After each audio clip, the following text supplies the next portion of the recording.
Hear the music. I'ma just island boy. I'ma just island boy. I'ma get killed white boy. You gonna get that gun. I'ma just island boy. And ladies and gentlemen, boys and girls, I'ma get killed white another 2 seconds here. Go ahead and sound off in the live chat. Let us know where in the world you are visiting from, and show us your favorite emoji. Represent. Because it looks like we are live. Pay no attention to the potato. It's part of the contract. It has to be included in I think 2 scenes out of every movie that we shoot together. But don't worry, it'll go away soon. Welcome back to another episode of the Mining Market Signal. If you've ever been in that situation where you see that your return shares are very, very low and you're wondering why, and you check your overclock profile only to find out that you've been aggressively undervolting your cards just a little bit too much, then go ahead and smash that subscribe button. Make it known that you are here. All right, potato, get the heck out of here. Click the bell icon as well so you're notified when new videos come out. Guys, my name is Seth and you're watching the Mining Market Signal. This is the show where we talk about not only what's happening with the price action of Bitcoin and other cryptocurrencies, but we also go over what's most profitable right now, today, using averages and taking sort of a holistic view at the entire cryptocurrency market. If you're tuning back in, obviously you know this, so I appreciate you being along for the ride. This is a live show. Your comments will be shown on screen, so be on your best behavior. But you don't need to send a super chat or be a member or a subscriber, a paid subscriber in any way to have your comments and your questions read. So if you have questions, just ask them. And if you have answers to those questions that you see popping up, then please contribute. Half the fun of this show is the community and everybody being together. But without further ado, let me jump straight into the Fear and Greed Index. Today's score is 84 on the Fear and Greed Index, showing that we definitely are moving into that extreme greed category. Let me call some shout outs here in the comments section. Got Integra Guy, Pocket Change, Wife of a Miner, T-Bone, and Painkiller all in the chat. Guys, thanks for being here. Thanks for being part of the fun. Sorry that I missed Chump Change and Pocket Change. Sorry I missed your live stream. Just recently, Hump Day Hashing. It's a fun show for anybody who hasn't seen it. So you got the Wife of a Miner, Pocket Change, or Miss Chump Change, depending on how you want to refer to her, right? Mrs. Chump Change. But she's here in the chat, and they just got finished live streaming on their channel. Really fun stuff, if you guys haven't seen that. But our current score of 84, guys, shows that we've got intense greed. And as you've heard me say so many times before, these are volatile markets, and they're not really driven by rational considerations. They're not really driven by just data-driven approaches. You don't have whatever, some 1920s era bankers with their sleeves rolled back saying you know what, the cryptocurrency market is definitely looking like it's going to go parabolic. We should absolutely move our funds from this side of equities and go over into commodities. But you know what, actually, commodities are kind of volatile. Let's stick with Bitcoin. Nothing of the sort going on behind the scenes. It's mostly emotion, right? People are irrational and people make these decisions to buy or to sell. So when we see fear in the markets or when we see greed in the markets, these are the 2 big indicators that let us know what other people are thinking, and then we can make our plans accordingly. Either jump in and, jump on the bandwagon and enjoy the ride if the price is still going up, or set our targets and set our orders to be able to sell, take profits, trade, do whatever it is that we need to do according to our goals. Yours will be different from mine. And I know that mine are almost certainly different from most people watching. So, don't view this as financial advice. View it more of as, say, entertainment and education, because that's really all it is. All right, jumping back into those indicators, guys, we've got 84 as our score for greed, definitely a high greed score. And we're almost at that point where we've forgotten what it was like to be in extreme fear, even though it wasn't that long ago that the entire market was in extreme fear. But just be aware that extreme greed, in my mind, is a counter indicator.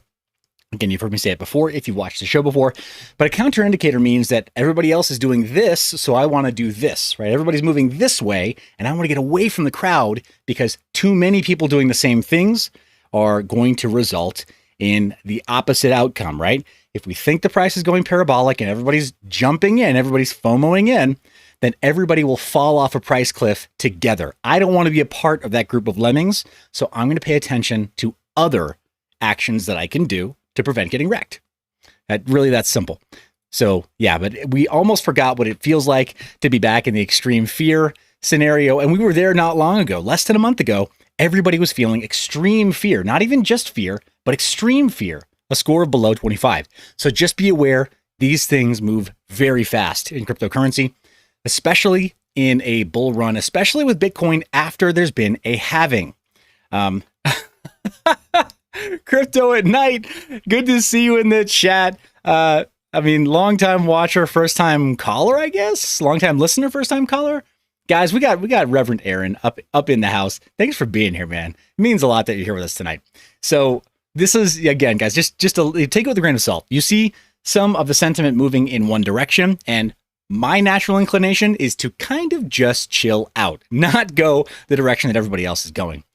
But that is our current fear and greed index. And again, as mentioned before, these are not rational markets. People make decisions not based on sound data most of the time, right? But on emotion, right? And I don't care who you are, don't care what your background is. If you've ever purchased anything in your life, a car, a house, some clothes, it's almost always been based on some kind of an emotion. And I mean, professional salespeople, this is how they're trained to sell to people, is based on their emotion. The markets are no different, right? Whether it's equities, commodities, or anything else, generally speaking, there is some element of emotion that goes into it. So let's take a look at some of those news items that might indicate why people are feeling the way they're feeling. If we kind of zoom out and take a macro view of all markets, right? Real estate, commodities, and everything else, and try at least anyway, then we can usually find some kernel of truth, some sort of transcendent truth that lets us know what people are feeling, and that can help us, right? It doesn't tell us what to do, but it does help us understand a little bit better and help us kind of rein in our intense emotions of fear and greed. So kind of keeping that in mind, here's what I see right now. And all of the links to the articles that we're about to cover right now are in the description of this video, as always, so you can read along, or you can bookmark this for later, or you can forward it to a friend if you remember, oh yeah, Seth talked about this one thing on the mining market signal. The link is there for your convenience. So take a look at that at your leisure. But this is on Cointelegraph. I don't always go to Cointelegraph, but I'm here tonight. A great article by Jordan Finiseth talking about how even though right now Bitcoin is printing an all-time high, the total value locked within DeFi is also setting an all-time high, a record high of over $233 billion. Now, spoiler alert, it's printing an all-time high because part of the DeFi ecosystem is wrapped Bitcoin. So if Bitcoin is worth more, and there's Bitcoin on Ethereum and other DeFi networks, then it's kind of more basic math. As the value of Bitcoin goes up and it's locked in these DeFi contracts, well, the value of these DeFi contracts also goes up. It's a transitive property and it's 1-to-1. There's no weird ratio. It's not like grayscale Bitcoin, right? GBTC, where it isn't the real thing. It actually does represent the underlying asset, the underlying native asset. So it's a pretty big deal. I got Justice Canfield in the comment section saying, saw you on Around the Blockchain over on BitBoy's channel. Would this be a good time to get into Flux? That's a phenomenal question. And on this show, we keep Flux in a portfolio alongside many other assets. And so we'll take a look at that in just a minute. And we'll talk just briefly from a bird's eye view about what's happening with the Flux project. I believe they just hit their snapshot. So they have a few additional parallel assets that were just made. And we'll go into a little more depth on the Flux project, Flux network soon. For disambiguation, right? $5 word to just say, like, there are other projects that sound similar. There are some other projects with the ticker symbol Flux. It's a little bit confusing, but we'll go over that in just a minute when we hit our portfolios. For right now, though, guys, yeah, it stands to reason that if Bitcoin's price is going up, of course, we're going to see DeFi go up also, at least in proportion to the amount of wrapped Bitcoin we have in DeFi. I, for one, am extremely excited that there is such a thing as wrapped Bitcoin, right? I've said this on BitBoy's channel before. I think I've said it on Crypto Wendio's channel as well. For my part, Bitcoin is a phenomenal hard currency. It's a great cryptocurrency. It is the cryptocurrency. It wears the crown. It will always be the king. That said, some new and interesting members of the king's court came into play and were put on that chessboard when wrapped Bitcoin became a thing. Like, Bitcoin got very, very interesting. Maybe it's the court jester and to extend that analogy. I don't know. But my point is that it became a lot more interesting to have wrapped Bitcoin on DeFi, on various different platforms, right? Using Wormhole over on Solana or on Ethereum, or bridged over to now Polygon, Matic, and of course in Binance Smart Chain, which made a little less decentralized. But the point is that having Bitcoin wrapped in those ways and locked into smart contracts to generate yield and to make it very seamlessly transferable between various different accounts and smart contracts, whether it's for bearing interest or yield or something else, it's a really cool thing to have Bitcoin run on those DeFi rails in a way that interacts with smart contracts, not just for remittances and payments. Because I think Lightning Network has its place too, and is also a phenomenal entry into the broader cryptocurrency scene. But it pretty much only serves Bitcoin, and it serves it, very well, and very faithfully. But DeFi does things that Lightning Network can't. So seeing wrapped Bitcoin is a pretty amazing thing, and it's not a shock that this headline, that it follows. Oh my gosh, it follows that that the total value locked is going up on DeFi because of Bitcoin's all-time high price. Now, what was the all-time high price? Here's a sneak peek at our chart. We normally check this out later on in the show, but that channel that we wrote with the chopsticks, it's holding true, right? So that upward channel is just tearing right along, ripping upwards, still in that sawtooth pattern, right? But it's finding these little flags and popping right back up. Today, this little run up was the most exciting part of my day. I don't know where you were when this happened, but I remember where I was because everybody on the call was basically just excited out of their minds as Bitcoin's price was rising up. Our high for the day was a little over $66,800. Pretty amazing. But of course, it's kind of settled down a little bit right now. We may see it print an additional all-time high in the next little while if it can manage to follow this channel. That said, I don't offer technical analysis on the show. I can't tell you any other rich indicators to give this a little bit more context. Just to say that right now we're expecting, based on some of the commentary from users on Twitter and traders, professional traders and investors on Twitter, we're expecting it to print new all-time highs moving into the end of October and toward the end of the year. What that chart's going to look like is really anybody's guess. Is it going to seek some retracement and try to find some support back again closer to the $60,000 level? I don't know. Is it going to maybe even find support back in the $50,000 level before it pops back up? I don't know. And I don't feel like I have adequate tools to be able to say anything like that confidently. So you have that kind of, that sort of contract from me that I'm never going to say anything with that level of certainty unless I feel like I've got a really good reason to, and I just don't yet. That said, we printed an all-time high for Bitcoin today at over 66,000, nearing 67,000, and that's cause for celebration alone. It's really, really cool. I'm super happy about that. Feeling as bullish as ever, right, guys? I added the Bitcoin logo to my main logo for the channel and for the website because that's the level of commitment that I have to Bitcoin and that I know it has to us, right? It's hard money, it's sound money, and I think it's really going to go the distance, especially with all of this supplemental ecosystem development going on around it, both on DeFi and on Lightning Network. I think that both sides are necessary, and I think it's short-sighted to believe that either side is not good, right? Or unnecessary or dangerous somehow. I think it's all very important, and we're part of something really big. Maybe something that our kids and our grandkids are going to talk about and write about. This literally could be a pivot point for the world of finance, for the human race. We don't know. We'll see. But that's our chart right now, guys. So yeah, seeing that brand new all-time high, not too big a shock. In other news, Israel. You can like it, you can love it, but you can't really hate it, right? Israel is inextricably linked to the United States. Their futures are hedged, right? Their destinies are hedged together because of the involvement of the United States and its taxpayers in the nation of Israel. So without getting political there, I don't want to get political there. Before anybody pops off and says, oh, you know, this about Israel or that about Israel, I'm not here to talk about politics. I want to talk about cryptocurrency in Israel because there's legitimate news coming out of Israel. But right now, there's been talk about a digital shekel taking place as a central bank digital currency for some time. The bottom line is, though, that it hasn't actually happened yet. So back in June, apparently, Governor Andrew Abir announced that there would be a pilot program where there would be a digital shekel. It just hasn't happened yet, right? They use stronger language saying that they're imaginary. Okay, cool. Or vaporware or whatever. Probably not the most difficult thing for them to just make an ERC20 smart contract and then even put really restrictive permissions on it, right? Like USDC has. With being able to remote mint and remote burn, being able to lock the wallets of users who have that cryptocurrency.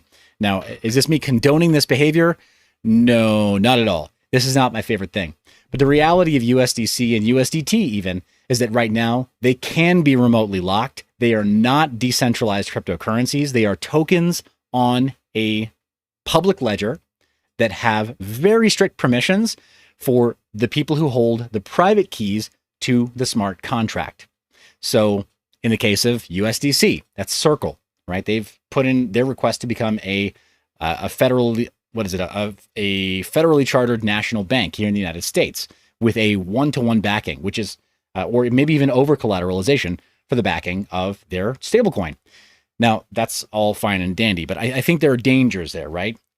DAI, right? DAI is a much more decentralized stablecoin.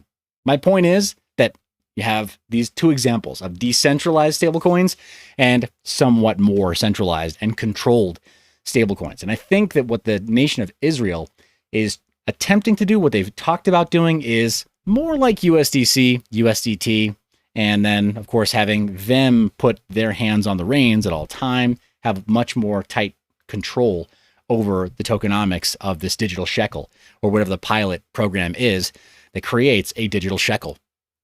But it's nowhere to be seen yet. So that's kind of an issue there. And that's what the author was referring to. However, there is a continuation of the usage of cryptocurrency, including within Israel. So there's definitely interest in having there be more cryptocurrencies available to Israeli citizens. So we'll see what happens in the near future. But the point is, they talked about it and it hasn't happened yet. And for my part, I'm a little bit relieved, to be honest. What do you guys think of this? Do you think that Israel going first here is going to turn out well for them? Do you think it's going to turn out poorly? What are your thoughts on the matter of central bank digital currencies? I've told you kind of what I think. I'd prefer that they not be quite so tightly controlled, but that they actually become something more like cryptocurrencies, or that there just be more of a push, like in El Salvador, to just recognize certain cryptocurrencies as legal tender and then let the chips fall where they may, literally, right? Just let the chips fall where they may. People will use them in the way they want to use them, in much the same way that right now, the US dollar in cash is the most widely used currency for crime in the entire world. Bar none, there are no exceptions. The US dollar is the most, not that, it's the most, it has the highest affiliation to criminal activity of any currency in the world, including cryptocurrencies. By the numbers, there's a far greater volume of crimes committed in exchange for US dollars or being stolen, right? Having US dollars stolen than any other cryptocurrency. But you tell me your thoughts about this potential digital shekel in the comment section. I want to hear from you. And we'll throw those up on the screen, of course, as well. But we also have in the news some Facebook announcements. This is something that took me off guard. I was really happy to see that there was some kind of follow-up on this. I'm not the biggest fan of Facebook. I think I've mentioned on the show before that it took me just till recently to finally completely deactivate my account, right? Completely shut it down. Now, does that mean that Facebook has deleted any of the information that I did wind up giving them in the past? No, probably not. They probably have all my data. They're probably going to hold on to it literally until the until our galaxy dies of heat death or whatever. So like the sun literally burns out. Like that's probably going to be the fate of the data that I gave to Facebook, and that any of us gives to Facebook or Instagram or any of their affiliate companies, right, or their associated entities, right, like WhatsApp or others. So I don't really have a whole lot of love for Facebook, and I wasn't really happy about hearing them talk about their plans for a digital currency or for a wallet. Well, it turns out I'm not alone. Turns out also that there were some senators that basically told them, like, hey, really, you got to quit. You got to quit while you're ahead. You're kind of already in hot water because we allege that you allowed for interference in the 2016 U.S. presidential elections. And then you've told us that you didn't want to interfere, but then you also told us that you really, really wanted to push to make sure that Hillary Clinton was elected, and that in 2020 you would ensure that the DNC's candidate would be elected and not the RNC's candidate. So there's a huge mess, right? Facebook is in the hot seat and has been for years now because of their use of or abuse of big data sets, right? They already collect. So imagine putting them in charge of finance, right? Getting them into people's pockets could be a huge problem. And so they were urged by some senators to just quit while they're ahead. And here's kind of the overview, right? This is on beincrypto.com. But apparently they demanded that Facebook discontinue the Novi wallet pilot project. And then they issued a letter to Mark Zuckerberg asking him to commit not to bring the digital currency Diem to market either. And in that letter, it highlights Facebook's recent scandals as one of the many reasons, or the primary reasons, for the senator's opposition. And they go in depth in that article. And again, I think I kind of summarized it earlier as well, their reasons for doing that. So I think I share some of those reasons. You tell me, do you think that people should even be using Facebook at all? Maybe we're a bit aligned on this, you and I. Do you think people should be using Facebook at all? If they're using Facebook, do you think they should trust Facebook with their finance? If they're trusting Facebook with their finance, do you think they should extend that trust to a brand new crypto wallet, Novi, which requires full KYC of every participant involved, and then doesn't actually transfer cryptocurrencies, but does order book crypto? And do you think they should buy in, like actually put their own fiat currency in to get Diem to use that wallet? Because for my part, that just sounds like all of that, all of that is a slippery slope, and you're already like halfway down that hill, and you're out of control if you start moving that direction. That's my take on it. But you tell me your thoughts down in the comment section. Obviously, the comment section is out of control. I mean, like super out of control. So, I mean, I know you're going to tell me what you think, and you know I'm going to love it. So just write it down. Write it down for future generations, right? For posterity's sake. Here in the comments section. We got Daniel Keller in the comments saying, Novi is terrifying and Facebook is horrible. Succinctly put and poetic, my friend. Yes, I agree wholeheartedly. We have some other comments coming in as well, guys. I'll do some catch up in just a minute here, but just as a follow up to this article, apparently Diem responded to this little ultimatum by these senators by trying to distance itself from Facebook. I mean, it's the oldest PR trick in the book where it's like, oh, well, we're not really Facebook, really. Really, we're a different company. Really, I mean, the millions of dollars that we've spent so far lobbying to make this thing go through and sending our representatives, to Capitol Hill and making sure we actually build something and, testing back-end integration with Facebook and all the other like partner companies like Instagram and WhatsApp. That's not really Facebook. Senator, come on. What reasonable person could believe that we're a part of Facebook? Just because they pay us? Just because we spend their money? Kudos for knowing the political game, right? Because they're playing it like just beautifully, right? They're using the same language all those jokers do over on Capitol Hill. But I'm crying foul, right? Like, no, obviously, Diem and Novi are both very much associated with Facebook. There's no way to decouple those two, right? If you've been paying attention at all to the history so far, they are obviously funded by and serving, right? They're carrying water and they're chopping wood for Facebook. There, no two ways about it, right? I think so. Alex hits up the comments with the tats for tacos hashtag. Here's the thing. Again, I feel cheated. I have neither tats nor tacos, but what I do have tonight, guys, and what I need you. This is an absolute requirement. This is a need, not a want. I need you to tell me what you're drinking tonight, because for my part, I am having my own custom blend of matcha, a matcha latte with some dark baking cocoa powder mixed straight in. Just because I needed to, I wanted to spice it up. How do you spice it up? By adding cocoa powder, obviously.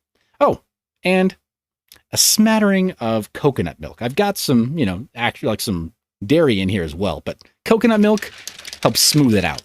So tell me what you're drinking, guys. Tell me what you're doing this fine evening. Hopefully you're getting nice and relaxed. It is hump day. I know that the Change family, Chump Change and Pocket Change, as well as Nickel and Dime, they know what's up, right? They're kicking back, having a cold one, whatever that means for them. So yes. Yeah, the coconut milk is what makes it actually way smooth. So that's what I'm having tonight. But the Pocket Change family is they're having Fruit Loops with marshmallows. Oh, that is like a life hack right there. That's like the best part of Lucky Charms without the nasty part. Plus Fruit Loops. Dang. Okay, guys, show's over. I've been upstaged. We're done. But jumping back into this news, DM right now, again, this response, like without going too far into it, here are the key takeaways as per the author here. But they're trying to make some kind of a distinction. And again, they're using sort of legalese to make it seem like it's plausible, but nah. I think that the lawmakers are right to pursue them, and I think that they shouldn't give up. That's the difficulty with being a pioneer, the way Facebook was in Web 2.0. They're very visible, they're out in front, and they're going to take all the arrows, right, from the natives when they get upset. So there you go. Sorry, not sorry, Facebook. You made your bed, sleep in it. But of course, if you pissed in your bed, you still got to sleep in it. Yeah, that's how it goes. That's how it goes, Facebook. Sorry, not sorry. Mobius says having Vanilla Crown Royal, and Alex is saying Kickstart to keep me up and work. A Kickstart to keep me up and work on all these 3D printers. Tuning in to keep entertained. Good. Hey, appreciate that, man. Appreciate it. ABMNS Production is saying you guys are not doing a live stream when I am sleeping. I'm sad. Oh, that is sad. Sad.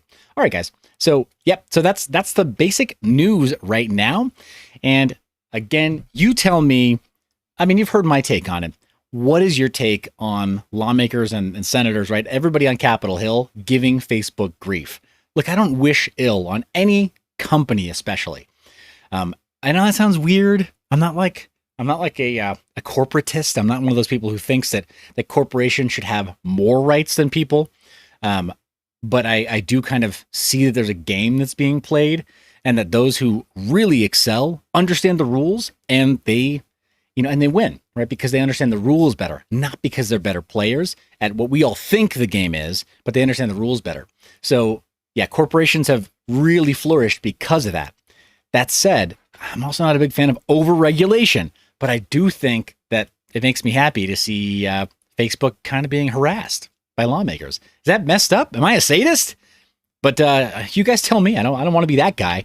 But at the same time, I don't want to see Facebook gobble up Web 3.0 also, right? They tried to get into Web 2.5 with AR and VR, right? Augmented reality, virtual reality. And now they want to try to take payments, DeFi, NFTs, all the other stuff. They want everything. They want to gobble all of it up. I'm not okay. I'm not okay with Facebook being the group that does it. And most retail consumers are just not educated enough to know that they shouldn't allow Facebook to do this. So for my part, I'm kind of okay with seeing opposition to them, because I can't give Facebook that level of opposition. I can't give them an angry letter that makes them change their mind. I don't know if you can, but clearly the senators that sent them that letter, it got them thinking. It put them back on their heels again. It may just be theater. It could just be they're all kind of messing around until there's a proper CBDC that comes out here in the United States. But I would much rather have Facebook not move forward with Novi and DM either. So I'm happy to see that there's advocacy in that direction instead of urging them to try to launch these products prematurely. But you tell me in the comments, guys, what do you think? What are your thoughts on that particular issue? But let's go into our profitability for what to mine. We're still at 66,000 for Bitcoin, but we have been pulling back from today's all-time high. So let's calculate our profitability. Oh, you know, it looks like we have we've lost a bit of what we had before. We're going to put in an average of 14 cents per kilowatt hour. It's a little bit higher than what is normally billed as the national average here in the United States. And we're going to go with averages of 7 days for both profitability and difficulty for revenue, and then put a volume filter of 5 Bitcoin daily to weed out any projects where we might turn into accidental market makers by, you know, all of us together as small to mid-scale miners selling off at the wrong times, or, you know, buying at the wrong times. So we'll get that out of the way. But we're going with our value and efficiency cards on Team Green, 1060, 1660 through 3060 Ti. And Ethereum is at the top of the list at almost $10 a day. That's $9.44. Firo is not too far behind it. Well, $3 lower at $6.30 per day. Equilibria is still on the playing board, though I don't know how much longer that's going to hold up. I've had my doubts about Equilibria being able to go the distance during this bull run. It kind of came out of nowhere, and I expect it to sort of disappear almost as fast. I think there could be some problems there behind the scenes. And, you know, I'm not seeing flux here, I think, because of our 5 BTC volume filter.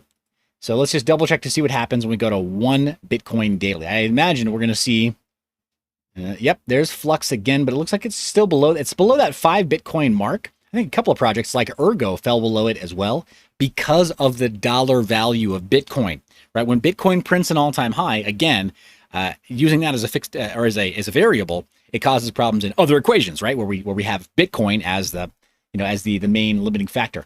So there's Ergo and Flux back on this list, as well as I think Conceal was hidden and some others as well. Raven Coin has dropped significantly in its trading volume day over day, but there it is as well. Ryo currency is also just over 1 full Bitcoin, and it appears as well. Same with Zano. And Zano just really pops up in the rankings ahead of Firo as well. So something to be aware of. If you're looking for a mine and hold, maybe you look at one of these other ones. But if you're looking for mining to sell, like, I would just urge you, be really cautious, be a really wise steward over the coins that you mine, and just really think carefully about whether or not you want to immediately liquidate, or if you think it's worth holding on to them for a little bit longer, or worth holding on to them for what we presume will be an altcoin run-up after Bitcoin prints its all-time highs and does its whatever, its massive parabolic move or blow off top, right? Like, be very, very careful with those coins, and just know it's like firing a bullet from a gun, right? You're responsible for every trade that comes out of the barrel of your trading gun, right? Like, so, and the effects, right? So know your target and what lies behind it when it comes to getting these coins loaded up into your wallet. Be very smart with that. But that's our Team Green value and efficiency lineup there. Let's go to our Team Green top performance lineup. So we'll have the 3090. We'll go with the, oh my gosh, 3090 2080 Ti. And this is so much harder to read. 2080 Ti, there you are. 1660S and the 1080 Ti. So we'll have a composite score here as well.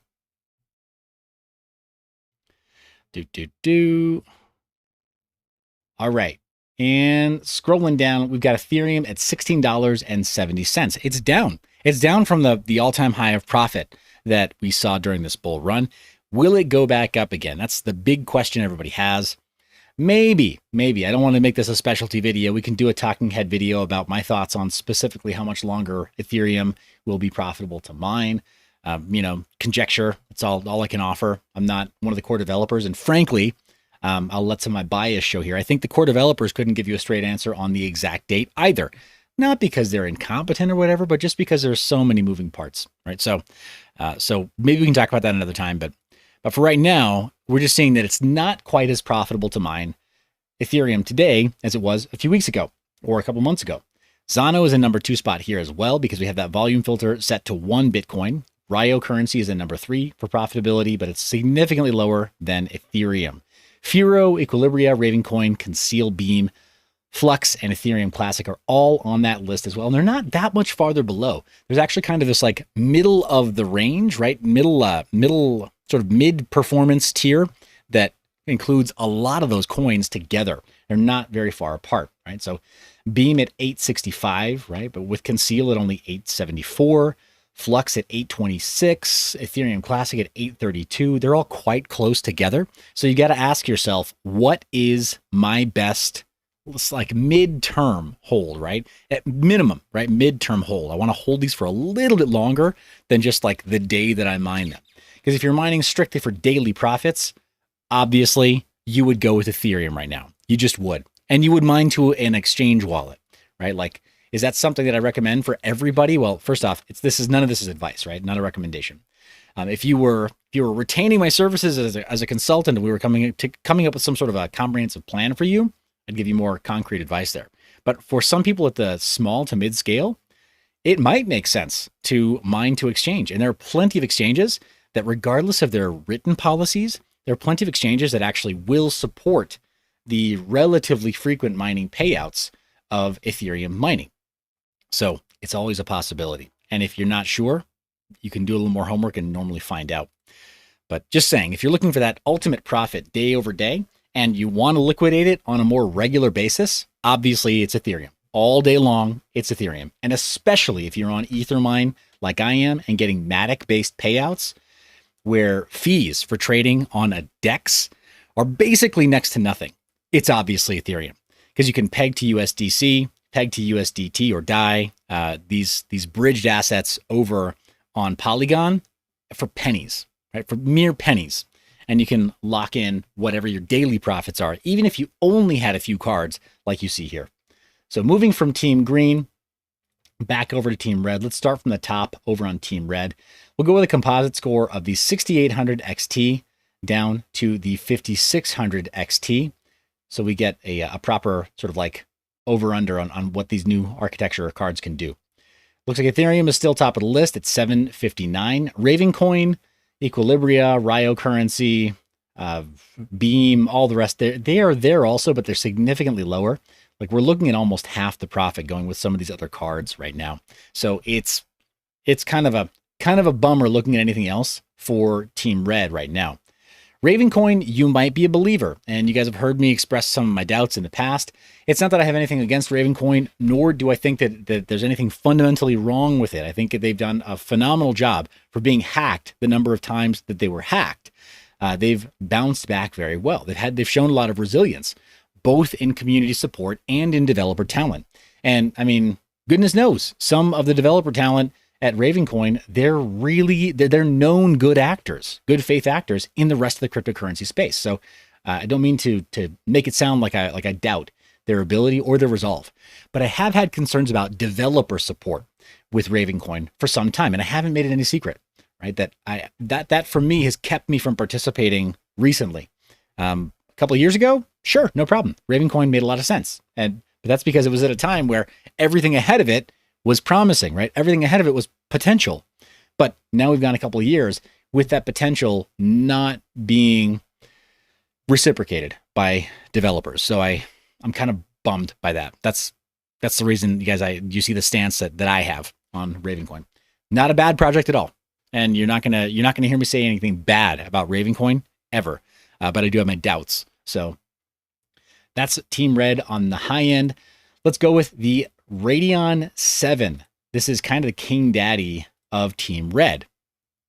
And pulling up its single card performance, it is at $6.86. Ergo is a full $2.50 lower, $2.60 lower almost every single day. It's just a very clear winner in Ethereum on the Radeon 7. So if you got them, right, like just smoke them if you got them, the Radeon 7. Keep them burning, keep them hashing with that solid overclock and undervolt. But yeah, on Ethereum, no less. And everything else just looks like a waste of time, unless you've got really strong conviction in Ergo, which again, I have my concerns there. I have my doubts there. Trading volume is way low as well.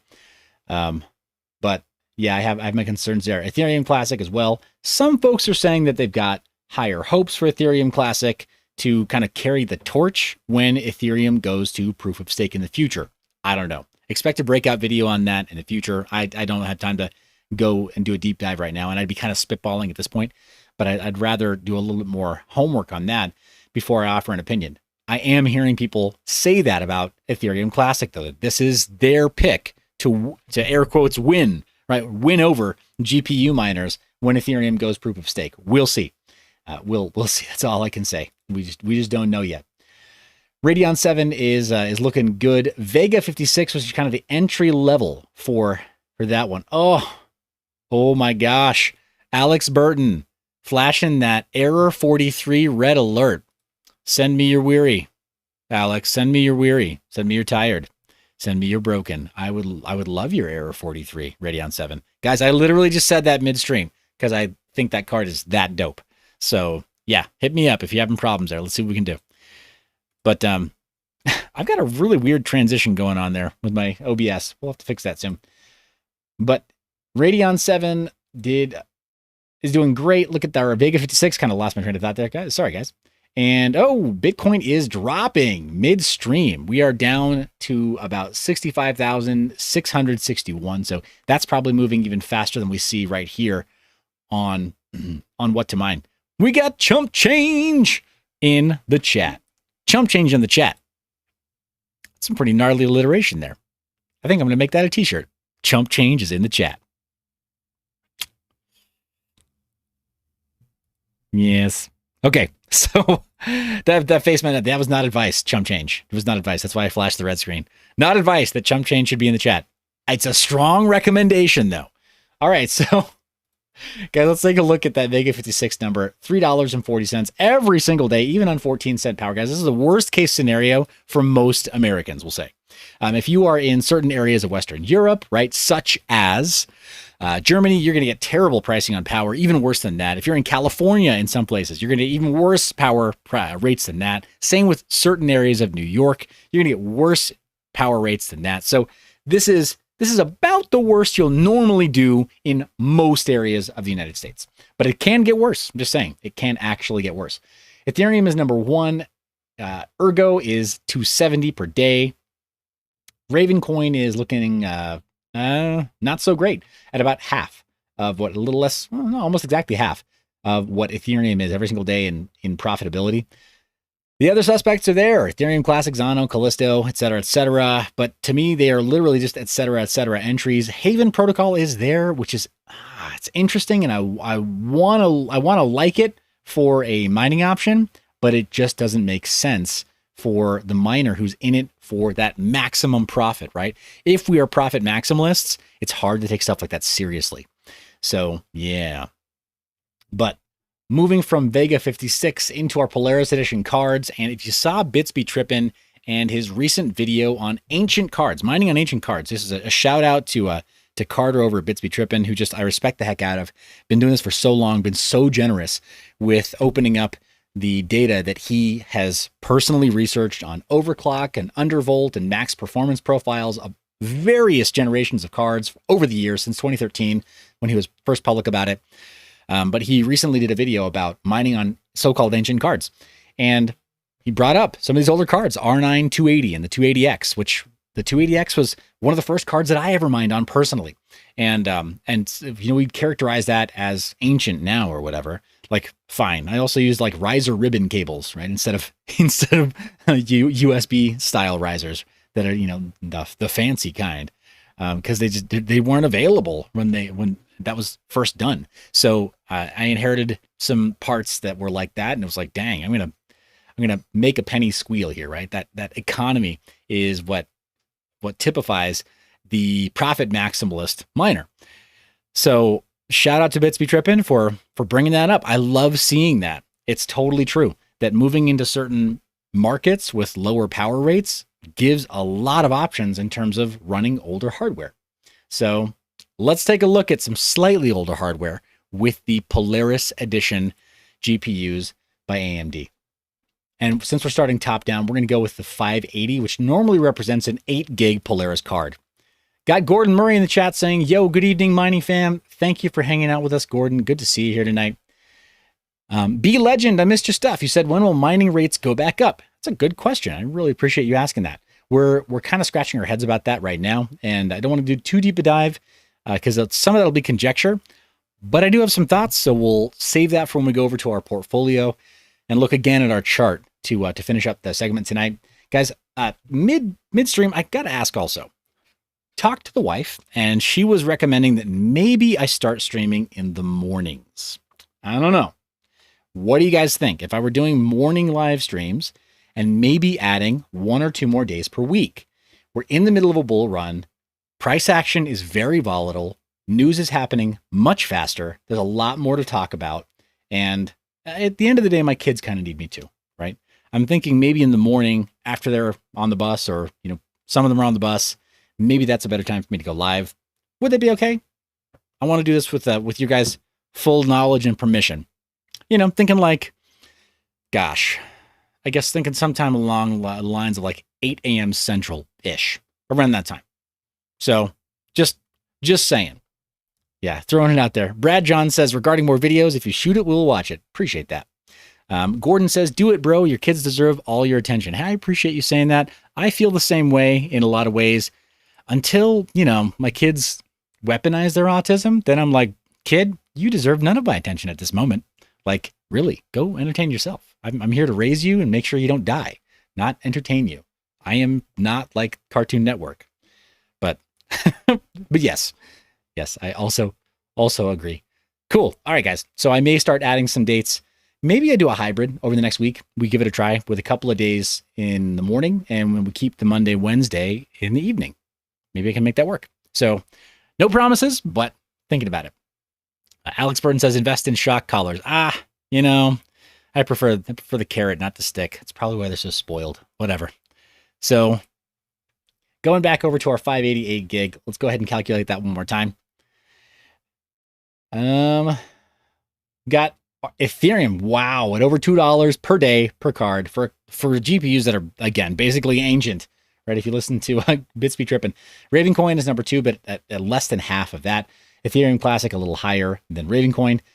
Beam also right up there alongside Ethereum Classic and others as well, but everything less than half of Ethereum for those mining profits on the 8 gig Polaris card.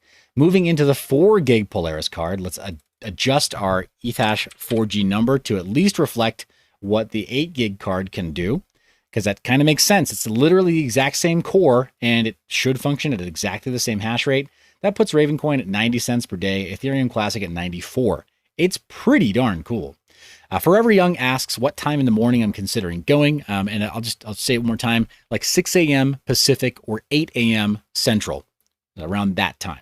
I think that would put us, gosh, at what, like 10 in the morning, New York time, roughly. So that I think would make it maybe possible for some people to get in and watch or listen, right? Maybe like podcast style, listen on the way to work. Maybe that would be a way for people to participate, but not sure yet, guys. I'd like to test that out, see how it goes. But moving from the 4 gig Polaris card. All right, got to click on show more here. I'm still not a fan of this new UI. It's not my favorite thing on what to mine. Kind of wish that it could be refined a little bit. Guys, got a little bounce. We can see it in the price of Bitcoin right now. It bounced from 65,661 up to 65,675. So it's in the middle of a tiny movement right now. Jump back over to our chart just to kind of show that.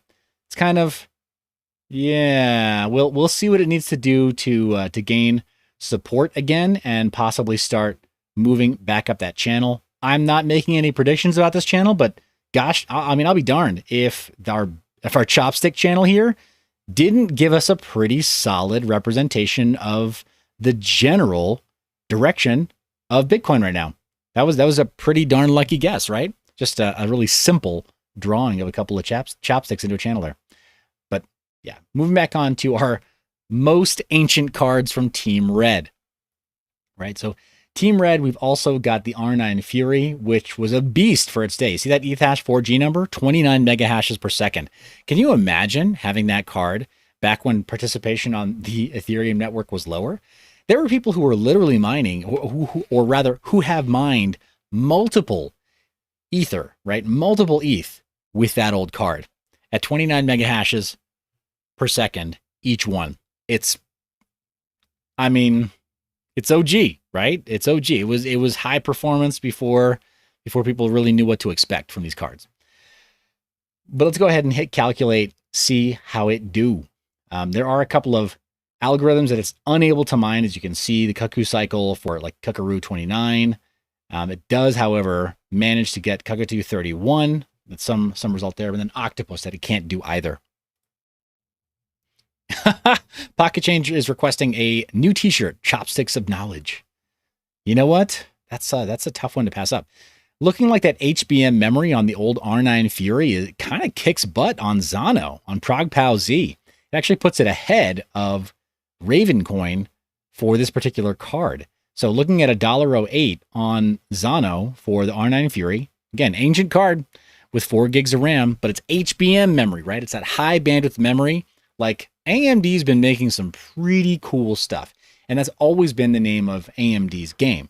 I mean, for as long as I can remember, I'm talking about like way back on the K6 processors, the desktop processors that were meant to be like a competitor to the like the Pentium 2 and the Pentium 3.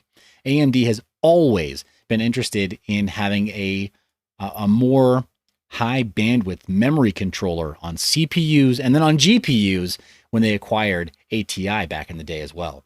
So it wasn't a big shock to see them move that direction of high bandwidth memory early in the market, right? Before it was cool, right? AMD was putting high bandwidth memory on cards. And then when Vega dropped with the second generation of high bandwidth memory, they just like took that lead and just widened the gap, right? In terms of memory throughput.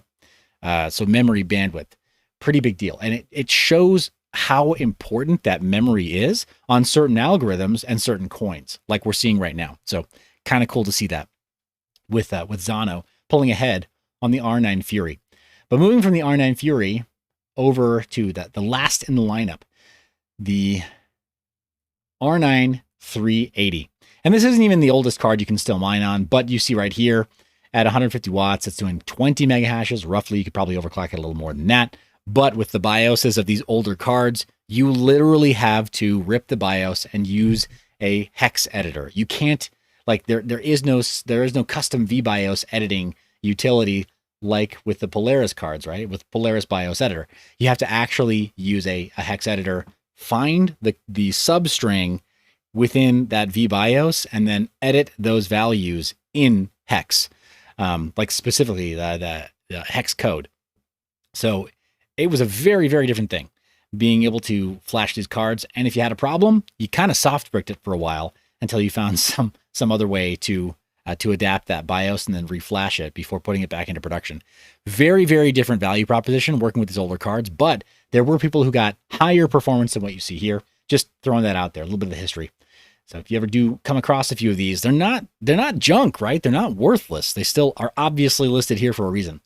Scrolling down, we see why, right? Ethereum Classic still getting 33 cents per day on this ancient card, right? That some people would just think is a throwaway GPU for mining, doing great.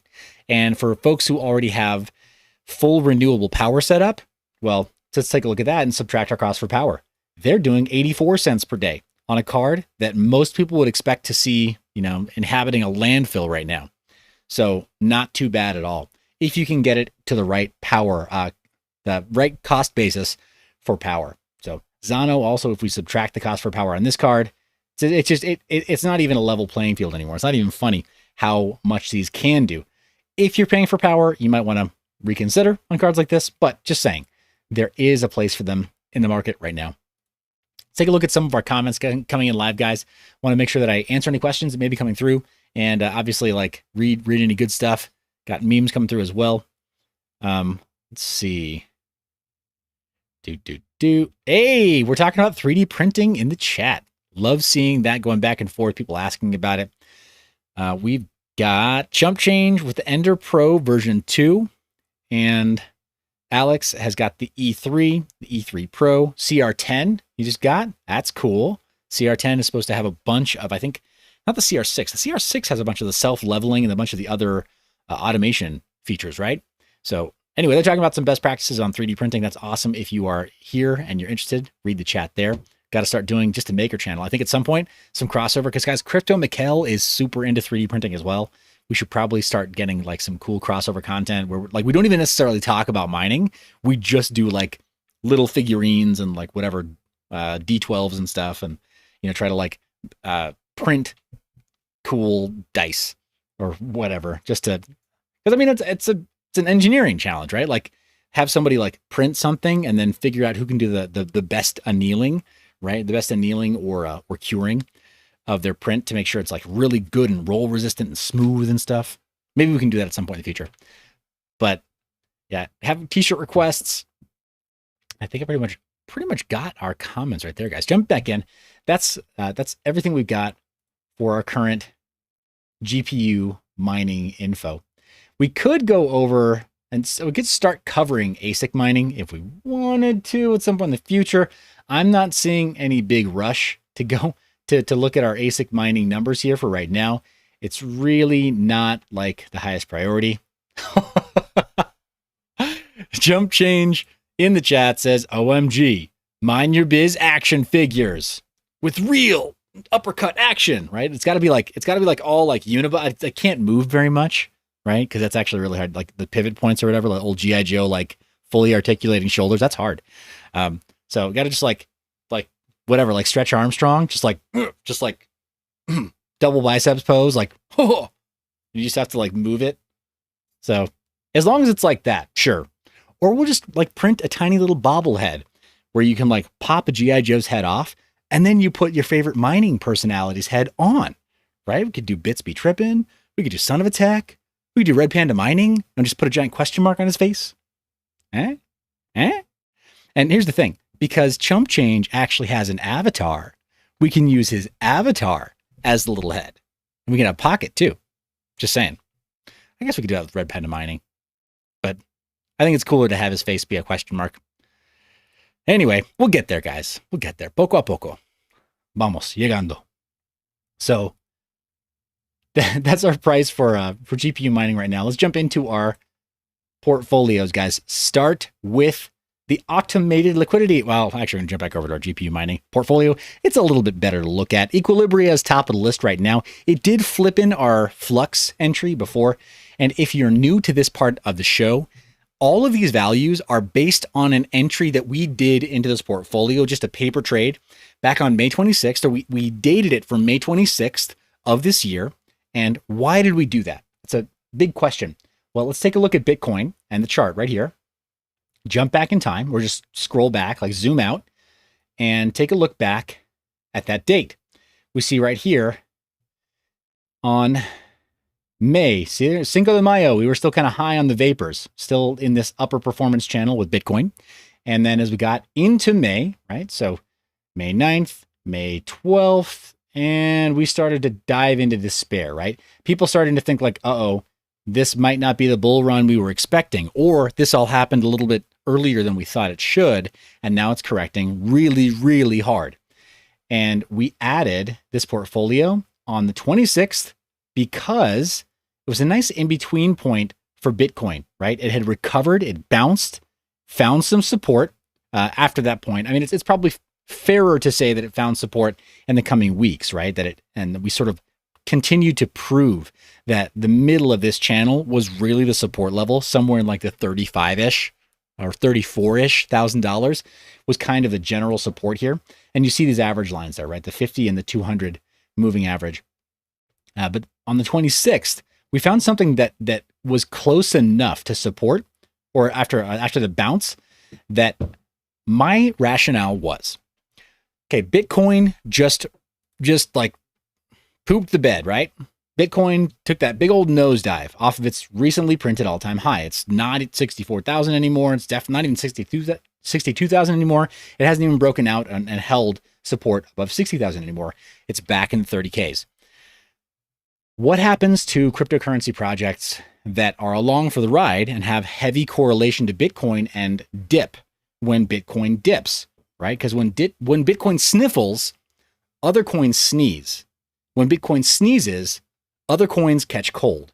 When Bitcoin catches a cold, other coins literally die, right? Like it's always that severe for the rest of the cryptocurrency market that is highly correlated to Bitcoin's price performance, right? Investor confidence can be lost far faster in other sides of the cryptocurrency market. Now, for us, when we're mining like speculatively, coins that nobody else really even knows about, let alone cares about yet, we don't care so much, right? But for the rest of the market, if they're not mining, if they're just looking for something to kind of like pick up here and there, they saw something on a YouTube channel randomly or a gem hunter channel on Instagram or TikTok or something, they lose confidence pretty quickly when they see prices start to do this. They panic, they sell the bottom, right? They lock in their losses by selling the bottom. And that tends to give certain coins a really hard time returning back up to a good price performance, right? And showing that they can have that like staying power of investment capital flowing in to prop it up to a new all-time high. So seeing how an altcoin performs when Bitcoin has dipped and is recovering is sometimes equally important to or more important than just seeing what the current price of Bitcoin is. So that's why we chose that date of May 26th. We might even want to try to find something that more closely shows the average of that lower performance channel, or maybe even the very bottom of that channel, maybe that biggest dip that we saw right here. Maybe we do an additional entry so we have some averages for all these projects to kind of show that when Bitcoin was at its lowest point here, we can see how everything has performed when Bitcoin started to run up, because now it's in the rear view, right? We first put those entries in when we didn't know what this was going to look like yet. At that point, this was the future. So maybe we do start putting in some averages from this point, and we can see how those projects have performed like financially, right? Since Bitcoin started to recover and, is doing this parabolic move up. I think that may help give us a bit more info too, a bit more insight is the word I'm looking for. But you guys tell me, maybe I can add that in the coming days and weeks, especially if I'm going to be going live on a more frequent basis, maybe start doing some of that live. We can choose some of those dates, but you tell me, do you think that you'd like to see that? Because that's where my mind goes, is putting an additional entry into all of these coin portfolios to show us an average. If we had like maybe value averaged, right, so to speak, into these coins as we saw the price dipped even further, right? When we see that biggest dip in Bitcoin, if we did a value average buy for Bitcoin and a value average buy for everything else, when we were like, oh, sweet, everything's on sale, let's add a virtual purchase to this portfolio tracker to try to figure out what that would do to the performance of all these different coins and average that out. But I'd love to get your take on it, guys. Would you like that? Would you like to see that? Because I'm curious now. I'd really like to see. I mean, it's all speculation, right? And it's all paper money, right? So this is it's free for us to do the math here. But I'd like to add that, I think. So looking for your comments in the comment section. Flux has been flipping by Equilibria in this portfolio. Some Goblin Loser is asking, are you talking about DCAing into Bitcoin? No, I'm not. So we're going to do a little, these are some terms that I had to learn recently. So there's dollar cost averaging, right? DCA. But then there's also, Alex says, I was told that it would be no math. Yeah, you were told wrong. So DCA just stands for dollar cost average. And another strategy that some people use is they'll set aside the amount of money that they would have used for a dollar cost average. And then depending on what the term is, right? If it's once a day, or if it's once a week, or if it's once a month or whatever, or every 2 weeks, they'll set aside whatever the money is that would have gone into a dollar cost average. And then they'll just kind of keep it off to the side, and they'll wait over that 1 week or 2 week period or 1 month period. And they'll try to figure out like, okay, what's the best price I've seen on Bitcoin so far this month, or so far this 2 week period or whatever, or this 1 week period. And then they'll try, by looking at the markets, they'll try to get the biggest discount on Bitcoin that they can get for that period. And that's value averaging. So yeah, so value averaging just means like, I want to get the biggest value for my money I can get, but I've got to be a little more hands-on, right? I can't just like do an automated buy every week or every day or whatever.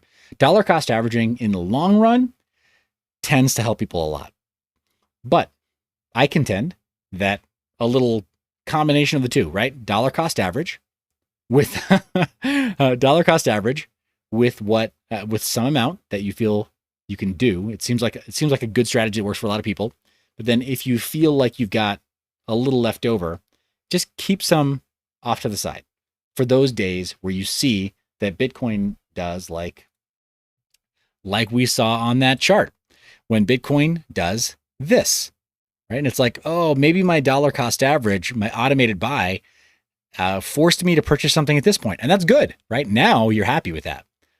But if you had some cash set to the side and the dollar cost average happened, but then this happened and you were like, oh, sweet. You know, whatever. I set aside 25 or 50 bucks or, 500, whatever it is that makes sense for your situation. You set aside some amount that made sense right here. It's like, okay, cool.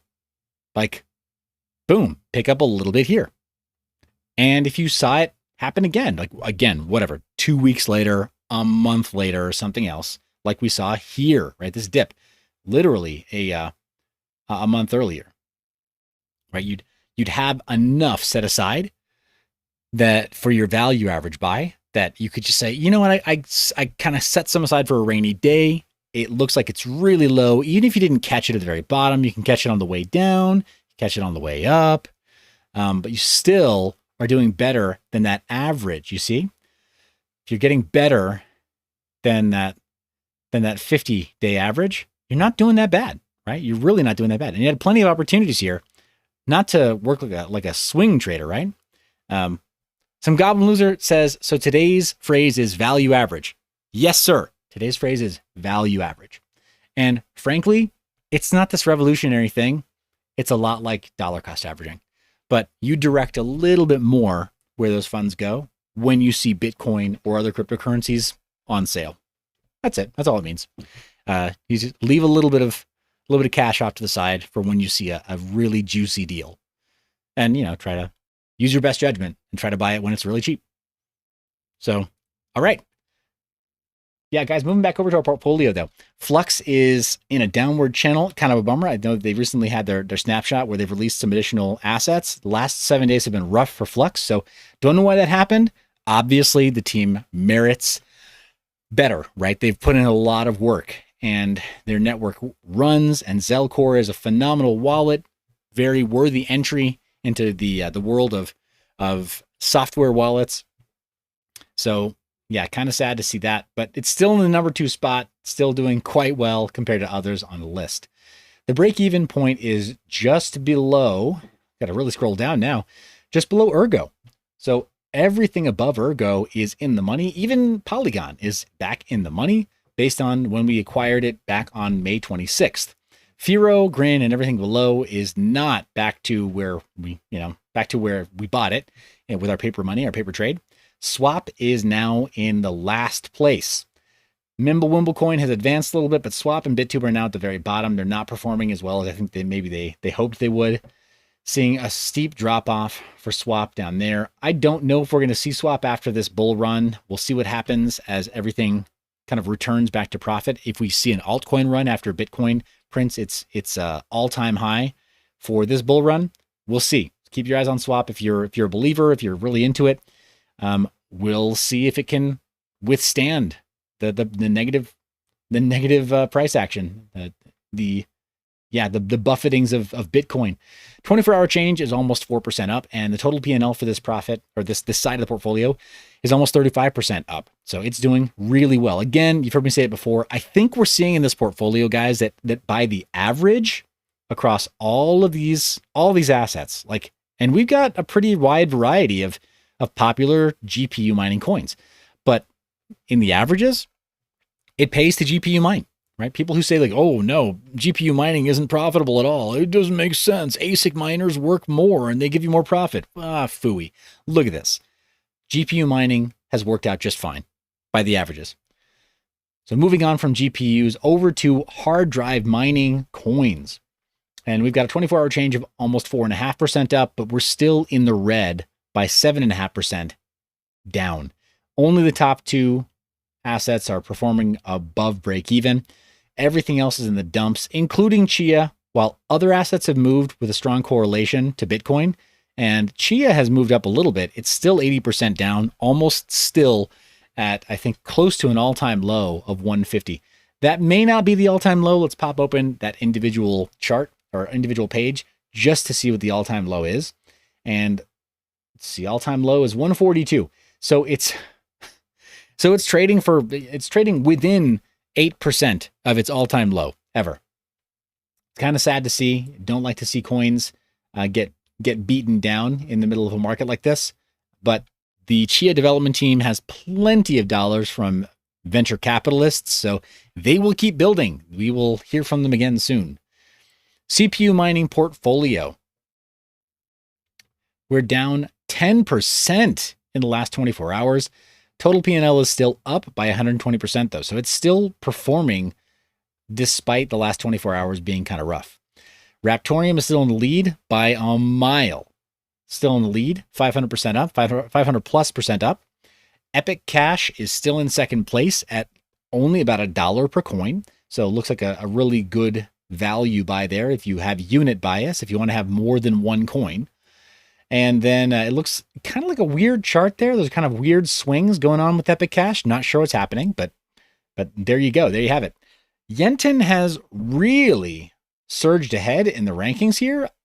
I didn't expect to see it pull that out of its hat. Look at that massive spike on Yenton and the big jump up. See how it was just flat, just redlining, flatlining for a while over the last week, and then kind of came to life, right? Giant defibrillator, right? Shock to the heart right there. Boom. And now it's performing. It's doing something.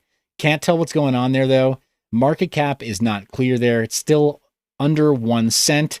Not sure if that is meaningful or if we should really take it seriously, because coins like this, when they don't have enough overhead to grow in their market cap, it's an easy way to get wrecked, right? To get excited about price action and then suddenly see it drop off sharply. Monero is back in the money, but that's the line right there. Everything else is performing worse than Monero. WowNero is the least performant coin in this category. I think because of its status as a testnet coin, or as the unofficial testnet for Monero, not doing as well as most people would hope. But it is at 35 cents. And that, my friends, is probably better than Dogecoin right now. But we'll see in just a minute when we go over to the ASIC side of the portfolio. Sam Fisher is in the chat asking, what's your take on the IRS potentially checking on people having $600 or more in their bank accounts, and will it affect us crypto miners? Sam, you're asking the right questions. In my opinion, you're asking the right questions. I think, as I understand it, I think I understand it a little bit differently. As I understand it, the IRS will be checking on any transactions of $600 in or out. So it'll be a little bit different from having a running balance of $600. But will it affect crypto miners? It really shouldn't, depending on what your costs are and whether or not you're paying with crypto. That said, a lot of us here have a power bill of over $600 a month. That's a very common thing for miners, right? Of whether with GPUs or ASICs or whatever else. So that might raise some suspicion from the IRS, seeing that we're always paying an electricity bill of over $600 if they do track that. I think it's a very bad idea for them to go this route, because some of the reasons that have been given for them making this change are like, claiming that billionaires cheat on their taxes. Well, obviously that's as ridiculous as it sounds, right? What logical correlation is there between billionaires who own billions of dollars cheating on their taxes and the average Joe and Jane transferring $600, which is a lot less than $1 billion, right? So Ray J is saying the IRS doesn't have the manpower for this. You're right. It's another one of those things that's we call it rattling their sabers, right? They're not really going to do anything, but they do want to try to scare us, I think. So the question is, why do they want to do that? I don't know. I have some theories, but I don't think I'm at liberty to say them here. All right, guys. That's our GP, or I hope that should jump back in. Yeah, Sam, I hope that helps answer your question from my perspective, but we've got so many great minds in the chat. So guys, please do chime in and give Sam your take on it as well. So, yeah, Yenten, didn't expect to see it doing what it's doing. I think we should take a slightly closer look.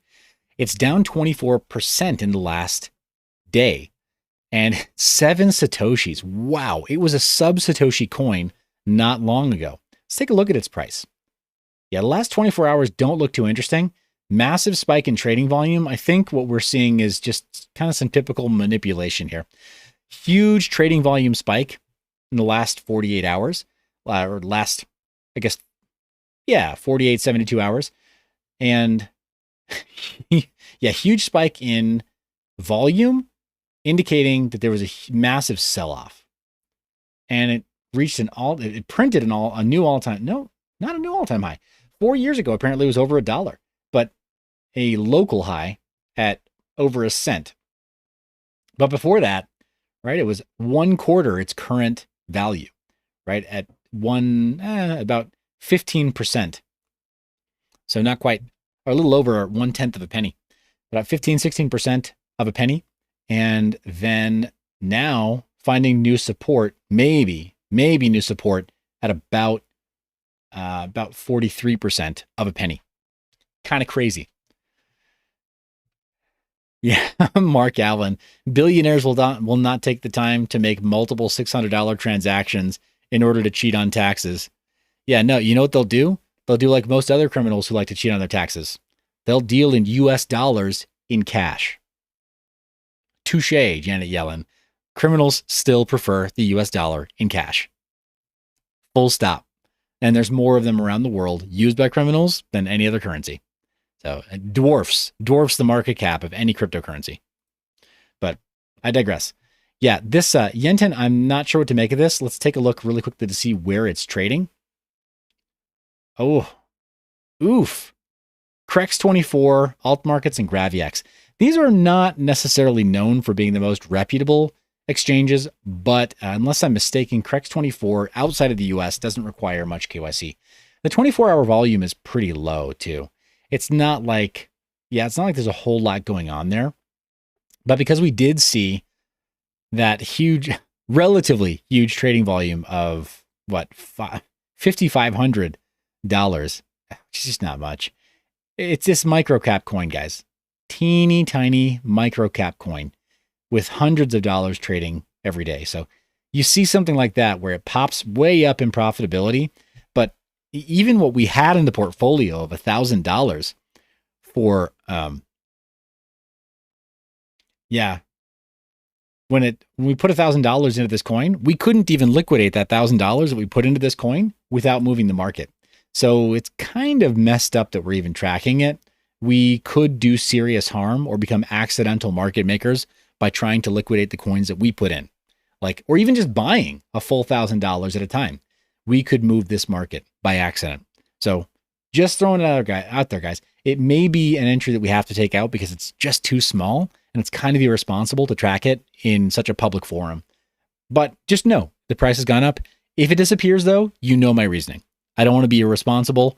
It doesn't even have a ranking for the market cap or for the entire crypto market.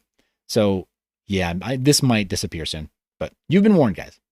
All right, going to ASIC mining coins. We got Go Mining token, which, as you're aware, is not actually a mineable coin. It is a tokenized mining. It's tokenized cloud mining, we'll just say. So it's through a company that operates their own mining equipment called Go Mining. And this is a way to, I guess, purchase a utility token within their ecosystem. Yeah.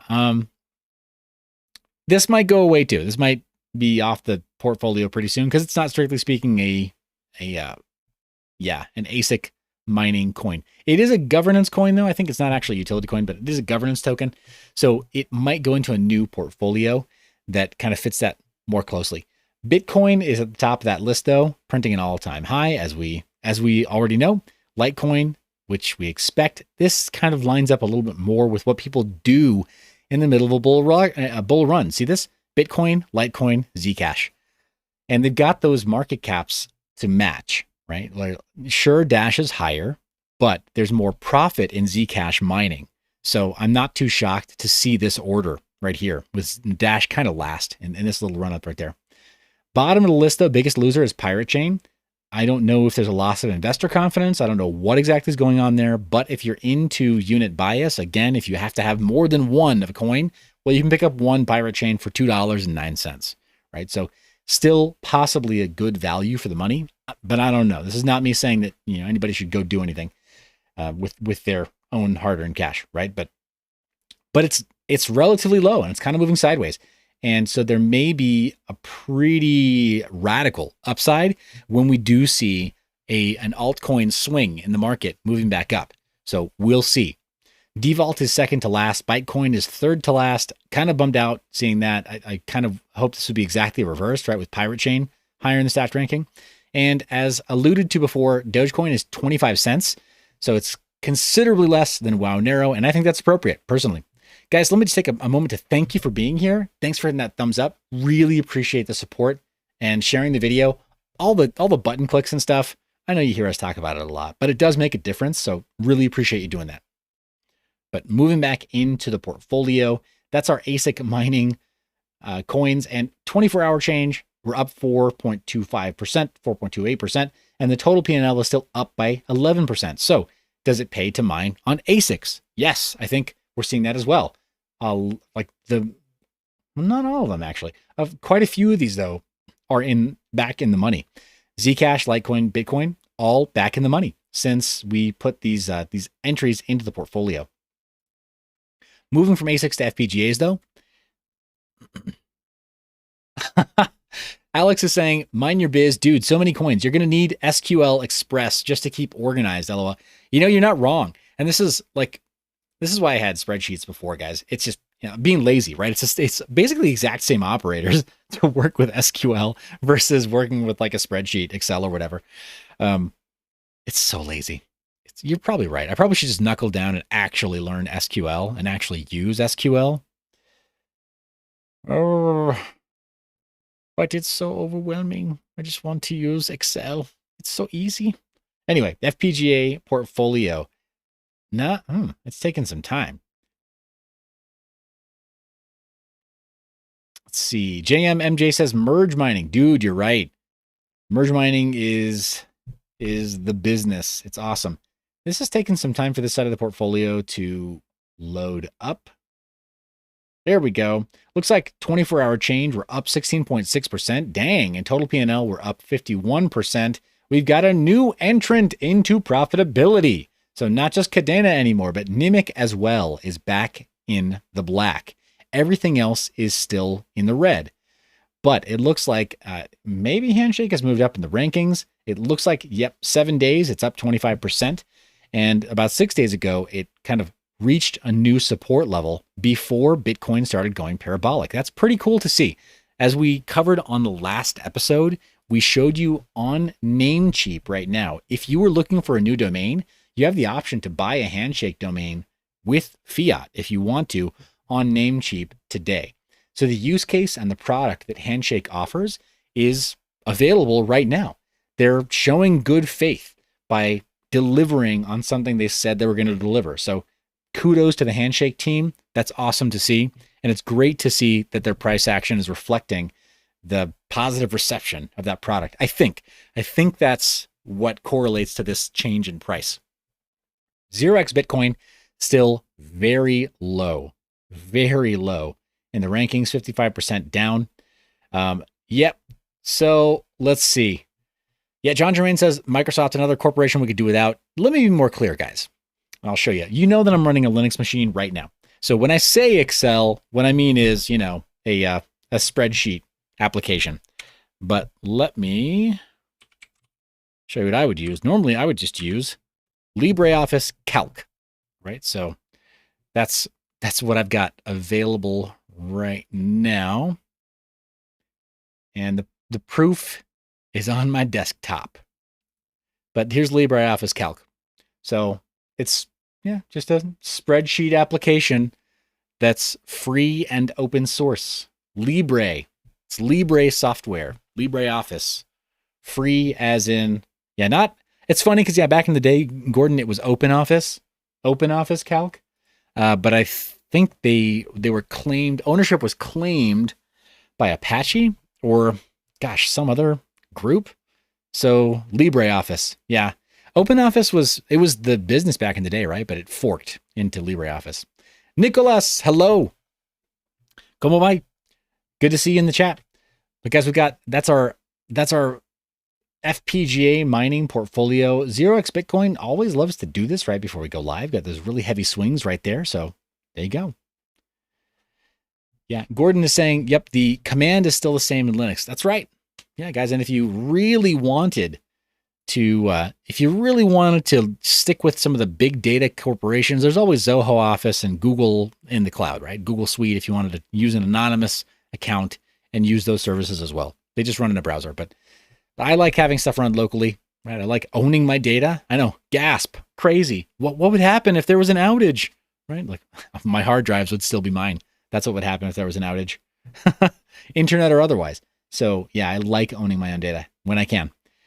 But that's our FPGA mining portfolio, looking really good, but it's largely because of Cadena, right? It's up 445%.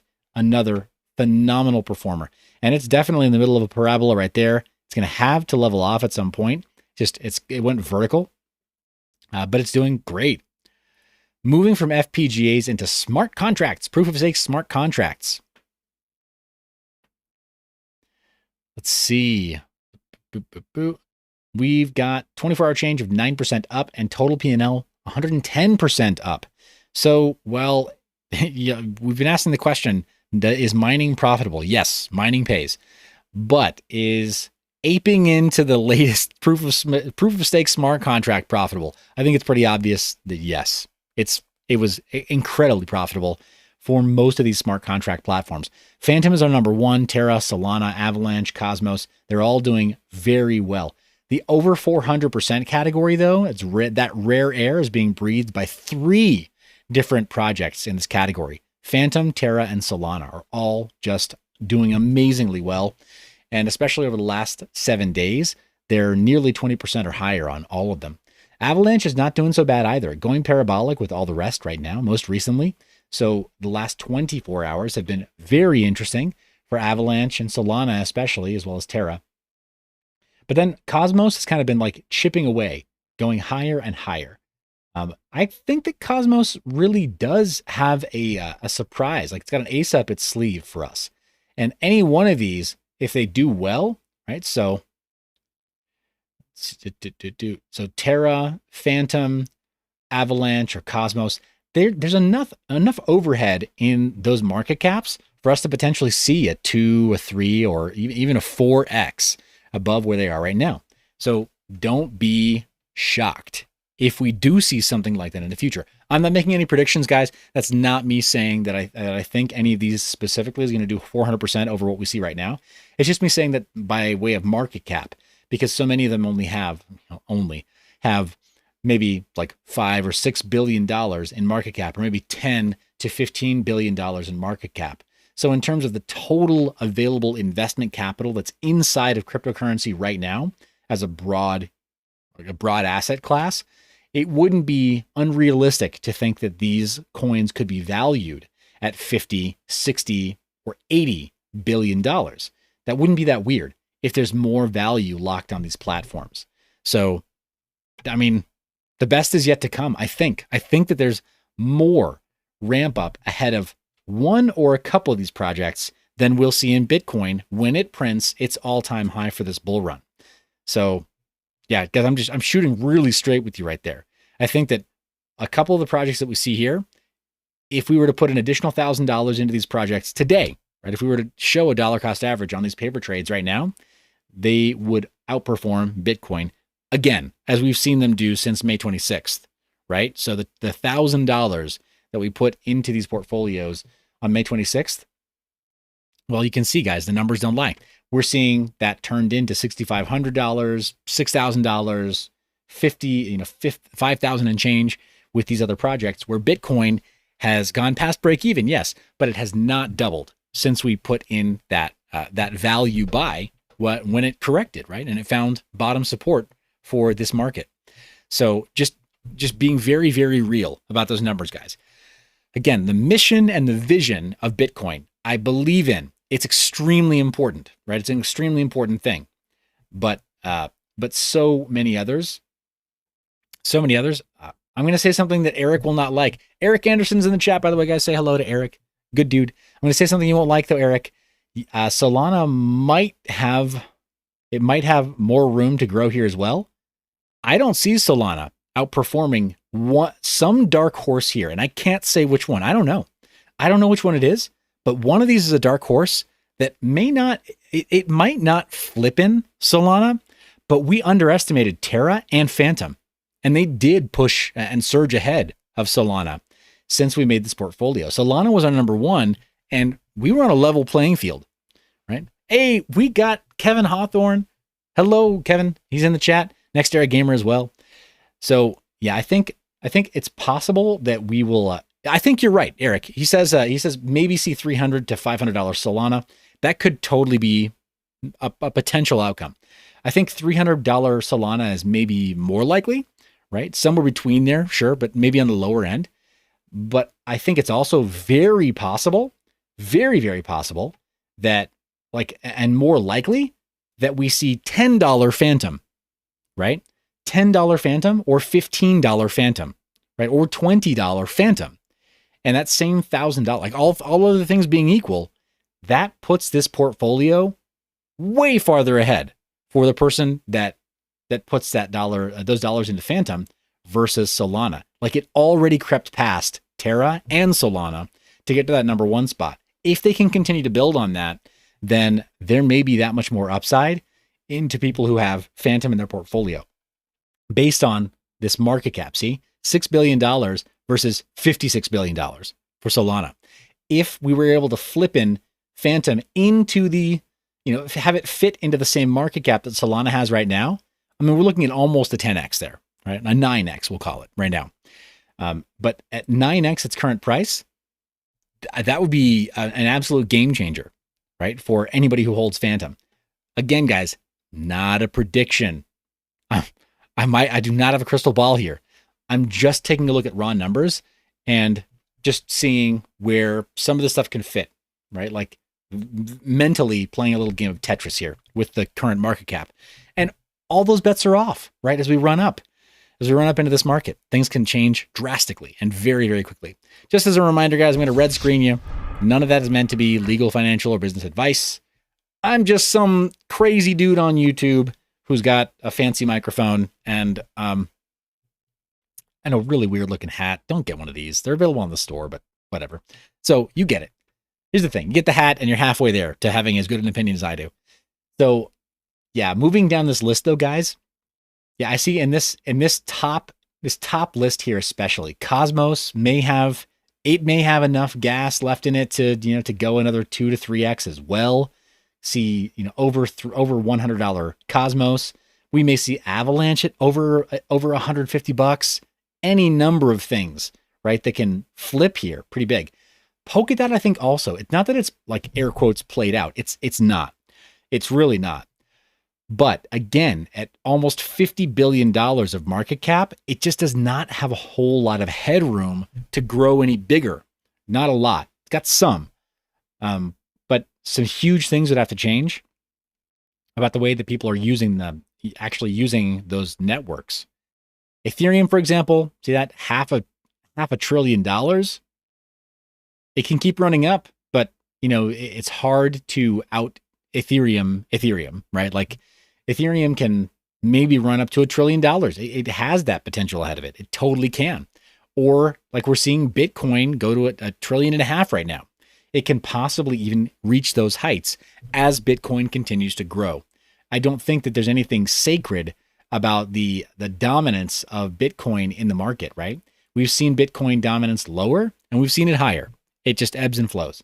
So to see Ethereum absorb more of that market cap would not be too big a shock. But anyway, guys, this might sound a bit like crazy talk. You've been hearing me say it for a while too, though, guys. Don't sleep on Polygon. There is the possibility of it running up higher. Again, at a $10 billion market cap and already higher daily usage than Ethereum. So speaking of coins that actually get used and actually have total value locked on them. Polygon already has it. It's already got it. It's already got the use cases. It's already got the platforms. It's already got OpenSea and Coinbase and Ethermine and various other platforms that support payouts on it. So I'm shocked that it hasn't completely boomeranged, like from being shot way down, boomeranged back up to return back higher in this ranking. I'm actually surprised, consistently surprised by being so low in those rankings. But guys, the break-even point for this portfolio looks like it's Kusama still. Everything below, like Chainlink, is still. Wait a second. How is that possible? Because Polygon showed that it was broken even in our GPU portfolio. Something is not quite right there. So we may have the wrong acquisition price for Polygon in one of these portfolios.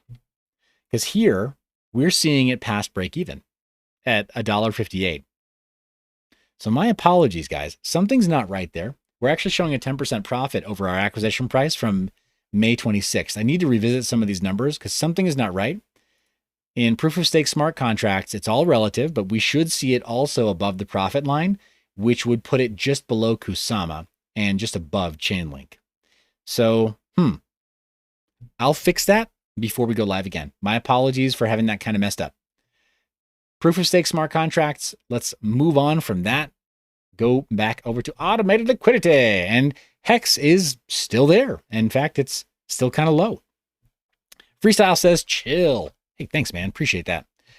Shiba Inu is still way up there. Again, speaking of market caps that can only go so far, even if this did a 6x, right? And it went almost all the way up to $60 billion. Let's pretend like that's possible for Shiba Inu. What does that do to the price here? Well, what it does for the price here is print an order of magnitude higher here, right? So we got 0, 0, 0, or we get 0, 0, 0, and then a 1, and then a 5, or a 6, right? Right there. So 0, 0, 0, 1, 6 might be your best price, or your highest price on Shiba Inu. This is not me saying that, like, again, that this is my prediction. It's me just like spitballing. Seeing it do 4 times what it currently has in market cap would be huge, right? If you're into that. But as far as there being more of a, as far as there being upside to the point that Shiba Inu is 1 cent per coin, even people who say it's going to be $1 per coin, no,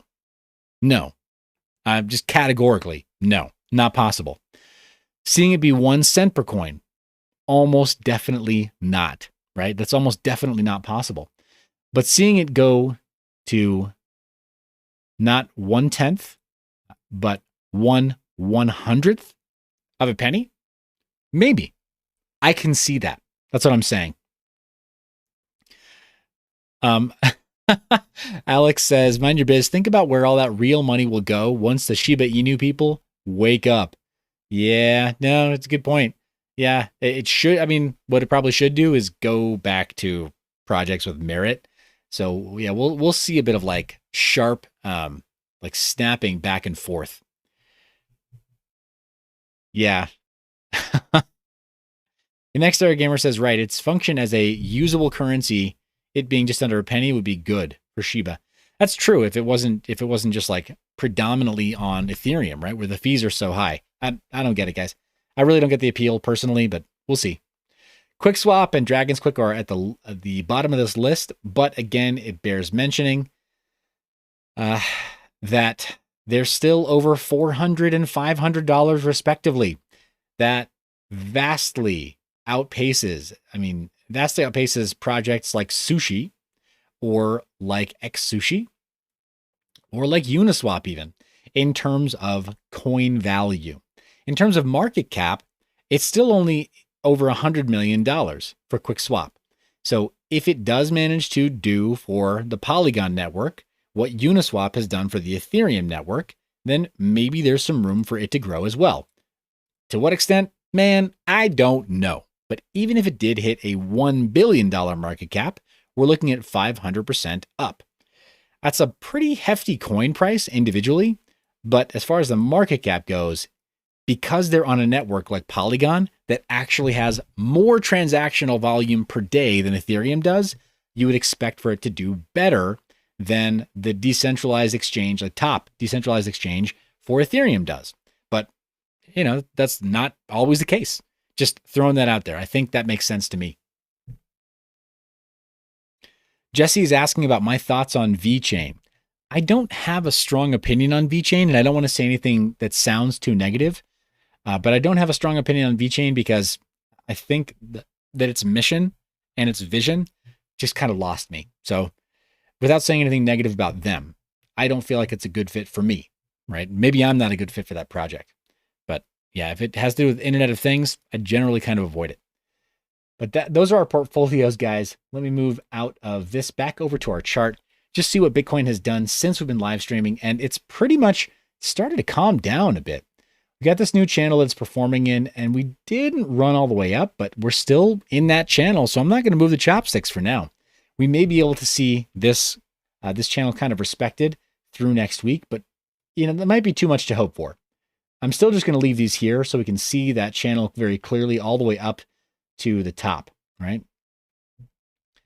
That upward trend all the way up to the top of this channel here. But guys, before we end the show, we had a question from Jesse about VeChain.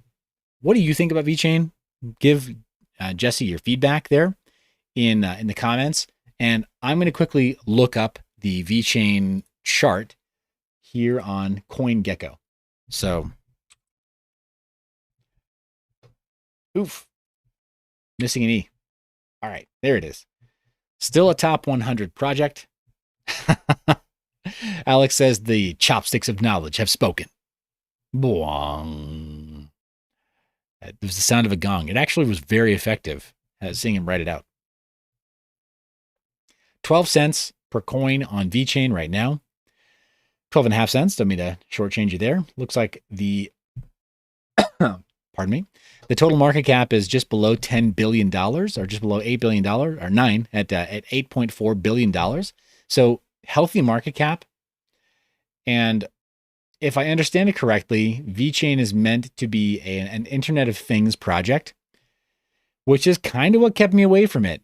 The fact that it's not available on decentralized exchanges for me is a turnoff. The fact that it feeds into, there you go, no, supply chain. There we go. Not Internet of Things, but supply chain. The fact that it feeds into supply chain management, which for me is it's a bit of a joke. Here's where I won't say anything bad about them. I'll just say supply chain management in general, guys. This is the same problem that the commodities markets have right now. So commodities like corn and wheat and oil and stuff, they have a bit of an issue with shelf life, and because commodities in general, like corn, right? If you have or grains, right? Wheat. If you have a giant yield of wheat doesn't stay good on the shelf for longer than like 9-10 months tops, right? You don't store grain like wheat for more than a year when it's preparing to go to market. And the commodities markets, they have that problem. Supply chain has this same problem. When you're trying to track certain commodities and certain goods all the way out to their destination, their market. So just for me, guys, this is my thought process. I'm not going to say it's right or wrong, but this is my thought process.